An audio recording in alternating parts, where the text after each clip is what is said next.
Hi all, welcome back to our spoken English class. ഇന്നത്തെ spoken English ക്ലാസ്സിൽ നമ്മൾ രണ്ട് വ്യത്യസ്ത രീതിയിലുള്ള പദങ്ങളാണ് പഠിക്കുന്നത്. അതായത് ഒരു കാര്യം നമ്മളെ നിർബന്ധിച്ച് ചെയ്യിക്കാം, അല്ലെങ്കിൽ നമുക്ക് നിർദ്ദേശങ്ങൾ തന്ന് സമാധാനപരമായിട്ടുള്ള രീതിയിൽ നമ്മളെ കൊണ്ട് ചെയ്യിപ്പിക്കാം, അല്ലേ? അപ്പൊ ഈ രണ്ട് രീതിയിൽ ഉപയോഗിക്കുന്ന രണ്ട് വാക്കുകളുണ്ട് ഇംഗ്ലീഷിൽ. അപ്പൊ ആ രണ്ട് വാക്കുകളാണ് ഇന്നത്തെ നമ്മുടെ ക്ലാസ്സിൽ നമ്മൾ ഡിസ്കസ് ചെയ്യുന്നത്. ഒന്നാമത്തെ വാക്ക് ഷുഡ്. അത് നമ്മളെ നിർദ്ദേശിച്ച് നിങ്ങൾ ഇങ്ങനെ ചെയ്യണം, അല്ലെ, ആ രീതിയിൽ പറഞ്ഞ് നിർദ്ദേശിച്ച് ചെയ്യിപ്പിക്കുന്നതാണ്. അപ്പൊ അതിന്റെ കുറച്ച് പ്രയോഗങ്ങൾ നമുക്ക് നോക്കാം. ഷുഡ് എന്ന് പറയുന്ന പദത്തിന്റെ 3 തരത്തിലുള്ള ഉപയോഗങ്ങൾ നമുക്ക് കാണാം. ഒന്നാമതായി ടു സജസ്റ്റ്, ഒരു കാര്യം നിർദ്ദേശിക്കുന്നതിന്. രണ്ടാമതായി ടു എക്സ്പ്രസ് ഒപ്പീനിയൻസ്, നമ്മുടെ അഭിപ്രായങ്ങളെ വ്യക്തമാക്കുന്നതിന് വേണ്ടി നമുക്ക് ഉപയോഗിക്കാം. മൂന്നാമതായി to express one's point of view, ഏതെങ്കിലും കാര്യത്തെക്കുറിച്ച് നമുക്കുള്ള കാഴ്ചപ്പാടുകൾ വ്യക്തമാക്കുന്നതിനും നമുക്ക് ഈ ഷുഡ് എന്ന് പറയുന്ന പദം ഉപയോഗിക്കാം. ഇനി അതിൻ്റെ എക്സാമ്പിൾസ് ആണ്.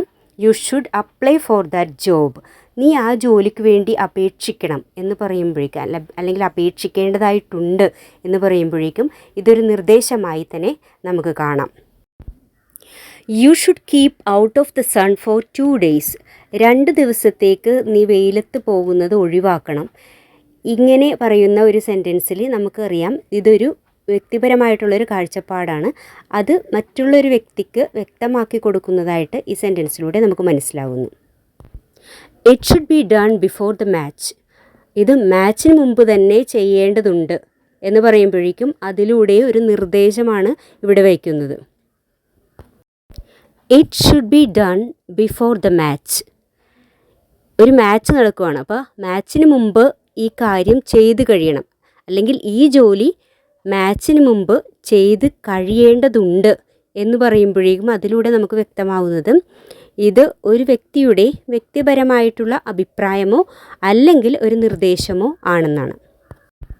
Every one should consume fruits and vegetables, എല്ലാവരും പഴങ്ങളും പച്ചക്കറികളും കഴിക്കണം എന്ന് പറയുന്ന അർത്ഥം ഉൾക്കൊള്ളുന്ന ഈ സെൻറ്റൻസിൽ നമ്മൾ ഷുഡ് ഉപയോഗിച്ചിരിക്കുന്നത് ഒന്നില്ലെങ്കിൽ ഒരു വ്യക്തിപരമായിട്ടുള്ള ഒരു കാഴ്ചപ്പാട് വ്യക്തമാക്കുന്നതിനോ അല്ലെങ്കിൽ വ്യക്തിപരമായിട്ട് മറ്റുള്ളവർക്ക് നൽകുന്ന നിർദ്ദേശമോ ആയി നമുക്ക് ഈ സെൻറ്റൻസിനെ പരിഗണിക്കാവുന്നതാണ്.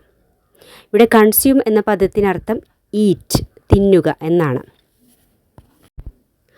I think you should take rest after work, എനിക്ക് തോന്നുന്നത് നീ ജോലിക്ക് ശേഷം വിശ്രമിക്കണമെന്നാണ്. ഈ സെൻറ്റൻസിലൂടെ ഒരു വ്യക്തിപരമായിട്ടുള്ള ഒരു അഭിപ്രായം പ്രകടിപ്പിക്കുന്നതായിട്ട് നമുക്ക് മനസ്സിലാകുന്നു. അതിനാണ് നമ്മളിവിടെ ഷുഡ് എന്ന് പറയുന്ന പദം ഉപയോഗിച്ചിരിക്കുന്നത്. U shouldn't work over night, നീ രാത്രി മുഴുവൻ ഇരുന്ന് ജോലി ചെയ്യരുത്. ഇവിടെ പറയുന്നതിൽ നമ്മൾ ഷുഡിൻ്റെ നെഗറ്റീവ് ഫോമാണ് ഉപയോഗിച്ചിരിക്കുന്നത്. അതായത് ചെയ്യരുത് എന്ന് നിർദ്ദേശിക്കുന്ന രീതിയിലുള്ള ഒരു പ്രയോഗമാണ് ഷുഡൻറ്റ് എന്ന് പറയുന്നത്. അങ്ങനെയും നമുക്ക് ഉപയോഗിക്കാവുന്നതാണ്. I think you should read an English news paper two improve your English, അപ്പോൾ നിങ്ങളുടെ ഇംഗ്ലീഷ് ഇംപ്രൂവ് ചെയ്യുന്നതിന് വേണ്ടി നിങ്ങൾ ഒരു ഇംഗ്ലീഷ് ന്യൂസ് പേപ്പർ വായിക്കുന്നത് നല്ലതാണ് എന്നുള്ളൊരു നിർദ്ദേശമാണ് ഇവിടെ ഉള്ളത്. You should not be worried over these silly matters, ഈ നിസ്സാരമായ കാര്യങ്ങളിൽ നീ ഇത്രയും വ്യാകുലപ്പെടേണ്ടതില്ല എന്ന് നിർദ്ദേശിക്കുന്ന എന്ന അഭിപ്രായം പറയുന്ന രീതിയിലുള്ള ഒരു സെൻറ്റൻസാണിത്. ഇവിടെ ഷുഡ് ഉപയോഗിച്ചിരിക്കുന്നത് ഒരു വ്യക്തിയുടെ വ്യക്തിപരമായിട്ടുള്ള അഭിപ്രായത്തെ കാണിക്കുന്നതിന് വേണ്ടിയാണ്. രണ്ടാമത്തെ വാക്ക് എന്ന് പറയുന്നത് മസ്റ്റ് എന്ന് പറയുന്നതാണ്. അതായത് നിർബന്ധമായും എന്നുള്ള ഒരു പദമാണിത്. അപ്പോൾ ഈ ഒരു പദത്തിൻ്റെ വ്യത്യസ്തമായ ഉപയോഗങ്ങൾ നമുക്ക് സെൻറ്റൻസുകളിലൂടെ നോക്കാം. മസ്റ്റ്, ഇത് ഉപയോഗിക്കുന്നത് എങ്ങനെയെന്ന് നമുക്ക് നോക്കാം. To express a stronger point of view, എന്തെങ്കിലും കാര്യത്തെക്കുറിച്ചുള്ള തീവ്രമായിട്ടുള്ള കാഴ്ചപ്പാട് കാണിക്കുന്നതിന്. ടു എക്സ്പ്രസ് വൺസ് ഒപ്പീനിയൻ, ഒരാളുടെ അഭിപ്രായത്തെ പ്രകടിപ്പിക്കുന്നതിന്. മൂന്നാമതായി ടു സജസ്റ്റ് സീരിയസ്ലി, എന്തെങ്കിലും ഒരു കാര്യം ഗൗരവത്തോടു കൂടി നിർദ്ദേശിക്കാൻ ഉപയോഗിക്കാം. We must fasten our seat belts. നമ്മുടെ സീറ്റ് ബെൽറ്റുകൾ നമ്മൾ നിർബന്ധമായും മുറുക്കിയിടണം എന്ന് പറയുന്ന ഒരു സെൻറ്റൻസാണിത്. ഇതിലൂടെ നമുക്ക് കാണാൻ സാധിക്കുന്നത് മസ്റ്റ് ഉപയോഗിച്ചിരിക്കുന്നത് ഇവിടെ നിർബന്ധമായും നമ്മൾ ചെയ്യേണ്ട ഒരു കാര്യത്തെ കാണിക്കുന്നതിനാണ്. You must stop playing computer games. നീ കമ്പ്യൂട്ടർ ഗെയിംസ് കളിക്കുന്നത് നിർത്തണം എന്ന് പറയുന്നത് ഒരു സ്ട്രോങ് ആയിട്ടുള്ള ഒരു അഭിപ്രായ പ്രകടനമായിട്ടാണ് നമുക്ക് കണക്കാക്കാവുന്നത്. നീ തീർച്ചയായും അല്ലെങ്കിൽ നിർബന്ധമായും കമ്പ്യൂട്ടർ ഗെയിംസ് കളിക്കുന്നത് നിർത്തണം. She must learn to drive. അവൾ നിർബന്ധമായും ഡ്രൈവിംഗ് പഠിച്ചിരിക്കണം. ഇതിലൂടെ ഈ ഒരു സെൻറ്റൻസിലൂടെ സ്ട്രോങ് ആയിട്ടുള്ള ഒരു നിർദ്ദേശം നൽകുന്നത് നമുക്ക് മനസ്സിലാകുന്നുണ്ട്. അവൾ നിർബന്ധമായും ഡ്രൈവിംഗ് പഠിച്ചിരിക്കണം. She must learn to drive. Banks must examine all the documents. ബാങ്കുകൾ എല്ലാ രേഖകളും പരിശോധിച്ചിരിക്കണം. ബാങ്കുകൾ എല്ലാ രേഖകളും നിർബന്ധമായും പരിശോധിച്ചിരിക്കണം. ഇത് പൊതുവായി നൽകപ്പെടുന്ന ഒരു സ്ട്രോങ് ആയിട്ടുള്ള ഒരു നിർദ്ദേശമോ അല്ലെങ്കിൽ നമുക്ക് പറയാം ഇത് മസ്റ്റായിട്ട് ചെയ്യണം എന്ന് നിർബന്ധിച്ച് പറയുന്ന ഒരു കാര്യമോ ആയിട്ട് കാണാനായിട്ട് സാധിക്കുന്നതാണ്.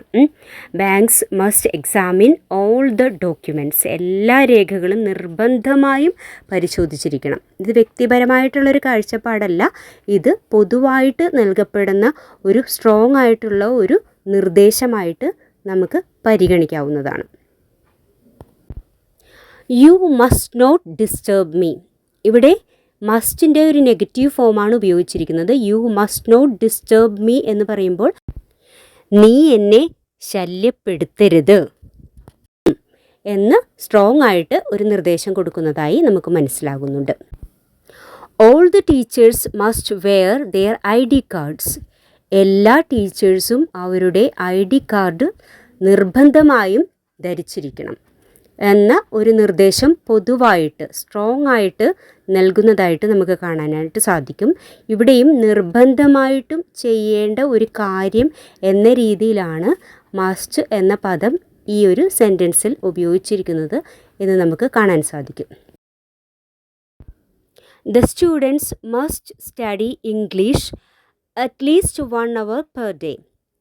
എല്ലാ വിദ്യാർത്ഥികളും ദിവസത്തിൽ 1 മണിക്കൂറെങ്കിലും ഇംഗ്ലീഷ് പഠിച്ചിരിക്കണം, നിർബന്ധമായും പഠിച്ചിരിക്കണം എന്നുള്ള ഒരു നിർദ്ദേശമാണ് ഈ ഒരു സെൻറ്റൻസിലൂടെ മസ്റ്റ് എന്ന പദം നൽകിക്കൊണ്ട് അർത്ഥമാക്കുന്നത്. ഓക്കെ, ഇനി നമുക്ക് നമ്മുടെ വർക്കാണ് ചെയ്യാനുള്ളത്. അപ്പോൾ നിങ്ങളെല്ലാവരും ഈ വർക്ക് ചെയ്യാനായിട്ട് റെഡി ആയിരിക്കും.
നമ്മൾ 2 വാക്കുകൾ പുതിയതായിട്ട് പഠിച്ചു, അതിൻ്റെ പ്രയോഗ രീതികൾ പഠിച്ചു, അതെങ്ങനെ സെൻറ്റൻസുകൾ ഉപയോഗിക്കാമെന്ന് പഠിച്ചു. ഇനി നമുക്ക് നമ്മുടെ സെൻറ്റൻസുകളിൽ ഇതെല്ലാം ഉപയോഗിക്കാം. ഇനി അടുത്ത ഒരു ടോപ്പിക്കുമായിട്ട് നമുക്ക് വീണ്ടും അടുത്ത ക്ലാസ്സിൽ കാണാം. അതുവരെ എല്ലാവർക്കും ബൈ.